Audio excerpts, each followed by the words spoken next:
NTR biopic cinema విడుదల సందర్భంగా ఇక్కడ సంబరాలు జరుపుకోవడం జరుగుతున్నది. రాజమండ్రిలోని ఇక్కడ స్వామి థియేటర్లో ఈ సినిమాను ప్రదర్శించడం జరుగుతున్నది. తెలుగు జాతి ఉత్తిపడే విధంగా ఇక్కడ పాత ఎన్టీఆర్ సినిమాలు చూసేందుకు ఏ విధంగా వచ్చారో అదే విధంగా ఎడ్ల బండ్లపై వచ్చి ఈరోజు సినిమాలు చూడటంతో పాటు పంచికట్టుకుని కూడా ఆనాటి జ్ఞాపకాలను కూడా గుర్తు చేసే విధంగా ఇక్కడ చేస్తున్నారు. అయితే ఇక్కడ మన దగ్గర రాజమండ్రి రూరల్ ఎమ్మెల్యే గోరెంట్ల బుచ్చి చౌదరి గారు ఉన్నారు. ఎన్టీఆర్ తోటి మంచి సన్నిహిత సంబంధాలు ఉండే ఆయనకి ఈ సినిమాని బాలకృష్ణ గారు ఏ విధంగా తీశారు, ఎలాగొన్నది, ఎన్టీఆర్ మరిపించారంటారా, ఎలాగొన్నది?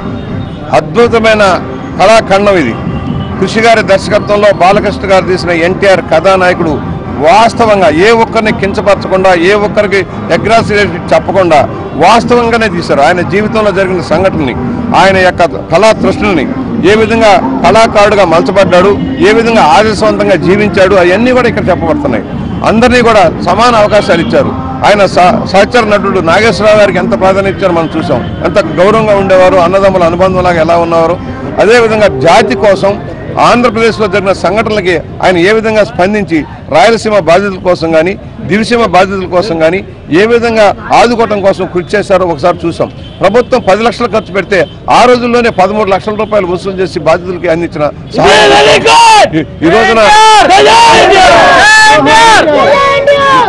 చిత్రంలో ఎక్కడ అవాస్తవిక సంఘటనలు లేవు, వాస్తవంగా జరిగింది. ఎమర్జెన్సీలో జరిగిన సంఘటన కూడా యథార్థంగా ఆ రోజున ఎమర్జెన్సీలో జరిగిన సంఘటనలన్నీ కూడా వాస్తవ కళ్ళ కట్టినట్టుగా చూపించారు. ఒక మహాద్భుత చిత్రం.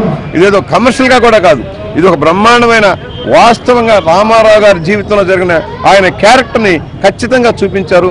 ఎక్కడా కూడా అతిగా చూపించడం కానీ, లేక సినిమాటిక్గా సినిమాటోలాగా చేయటం కానీ చేయకుండా వాస్తవ దృక్పథంతో చేసిన ఈ సినిమాని అందరూ ఆస్వాదించాలని మేము కోరుకుంటున్నాం. అన్నగారిని మేము చూసుకున్నాం. ఆయనతో సినిమా నటుడిగా ఉన్నప్పుడు ఆయనతో కలిసి ప్రయాణం చేశాం. అలాగే రాజకీయ నాయకుడిగా ఆయన మరణానంతరం కూడా మేము ఉన్నాం. ఆయన జీవితంలో జరిగిన యథార్థ సంఘటనలు ఇప్పటివరకు కూడా మొదటి భాగంలో బ్రహ్మాండంగా చూపించారు. కృషి యొక్క అద్భుతమైన దర్శకత్వ పటిమని మనం ఇక్కడ గమనించుకున్నాం.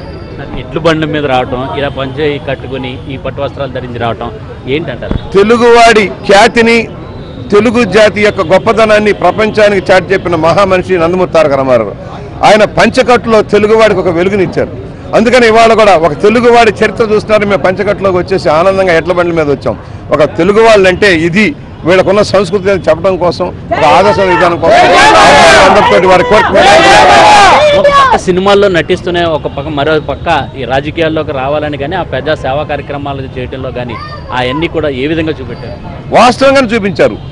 ఒక సినిమా నటుడిగా ఉన్నప్పుడు ఆయన సర్దార్ పాపరాయుడు సినిమా సందర్భంగానే అభిమానులకు చెప్పారు. రాజమహేంద్రవరం చెందిన అభిమానులు కూడా ఆ రోజునే చెప్పారు, నేను కూడా రాజకీయ రంగంలోకి వస్తాను, ప్రక్షాళన చేయాలి, తెలుగువారికి అన్యాయం జరుగుతుంది, తెలుగువారి ఖ్యాతి ఢిల్లీలో తాకట్టు పెడుతున్నారని చెప్పి ఆ రోజున నిర్ణయం తీసుకున్నారు. అదంతా కూడా చెప్పుకుంటూ వచ్చారు. కాలానుగుణంగా ఏ విధంగా రాజకీయాల్లోకి వచ్చారో చెప్తూ వచ్చారు. అందువల్ల ఆ రోజు జరిగిన సంఘటనలు, అంజయ్య గారు ముఖ్యమంత్రిగా ఉన్నప్పుడు ఏ విధంగా అవమానాలు గురి చేశారు, ఎమర్జెన్సీలో ఏ విధంగా కరపెత్తనం చేసి ఇతర ప్రభుత్వాలని, జాతుల్ని చిన్నాభిన్నం చేశారు, అవన్నీ గమనంలోకి తీసుకొని ఇక్కడ ఉన్న పరిస్థితులు, అభిమానులు ఏదైతే ఆయనకు చెప్పారో, ప్రజా జీవితంలో ఏమైనా సమస్యలు ఉన్నాయో, రైతాంగం కానీ, వ్యాధిగ్రస్తులు కానీ, విద్య అన్నింటిలో కూడా వెనుకబడ్డ, ఉపాధిలో కానీ, ఉద్యోగాల్లో కానీ అన్నిట్లో వెనుకబడ్డది. దానికోసం ఆయన ఈ నిర్ణయం తీసుకొని నేను సమాజానికి సేవ చేయాలని ఒక భావన వచ్చేటంత వరకు కూడా వాస్తవ దృక్పథంలో తీసుకొచ్చారు. సార్, కేవలం సినిమాలకు సంబంధించిన విషయాలనే తీశారు, తర్వాత రేపొద్దున రాజకీయాలకు సంబంధించి కూడా చేస్తే వస్తున్నాయి, అన్నీ వస్తున్నాయి. ఇవాళ ఇది దీంట్లో భాగంగా రాజశేఖర రెడ్డి గారు, మన నారా చంద్రబాబు నాయుడు గారు ఆ రోజున అంజయ్య గారి క్యాబినెట్లో ఉన్నప్పుడు సంఘటనలు వచ్చినాయి. భాస్కర్ రావు గారు ఏ విధంగా మీరు రాజకీయాలకు రావాలని అడగడం దగ్గర నుంచి అన్నీ ఉన్నాయి దాంట్లో. రామోజీరావు గారు దానికి స్ఫూర్తినివ్వటం, అనేక మంది మేధావులు ఇచ్చిన స్ఫూర్తి, ఆయన క్యారెక్టర్ ఏ విధంగా ఇన్కమ్ ట్యాక్స్ దాడి చేసి పట్టుకున్న ఎమర్జెన్సీ తర్వాత దాడి చేశారు, అయినా కూడా ఒక్క పాయింట్ కూడా పట్టుకోలేకపోయారు. నీతివంతమైన విధానాల్లో వెళ్ళారనేది ఆయన జీవితంలో జరిగిన సంఘటన, యథార్థంగా జరిగిన సంఘటన యథార్థంగానే చూపించారు ఈరోజు. సార్, రేపు పొద్దున పార్ట్ 2 వచ్చి రాజకీయాలు వస్తే ఎన్టీఆర్ తోటి అత్యంత రాజకీయాల్లో ఆయన పార్టీలో దగ్గర నుంచి ఉన్నారు మీరు, మీ క్యారెక్టర్ కూడా ఉంటాయన్న? మా క్యారెక్టర్లు ఎందుకుంటాయి? నేనేం లో ప్రొఫైల్, ఎప్పుడూ లో ప్రొఫైల్. అన్నగారికి ఎంత సన్నిహితంగా ఉన్నా లో ప్రొఫైల్, చంద్రబాబు గారికి ఎంత సన్నిహితంగా లో ప్రొఫైల్.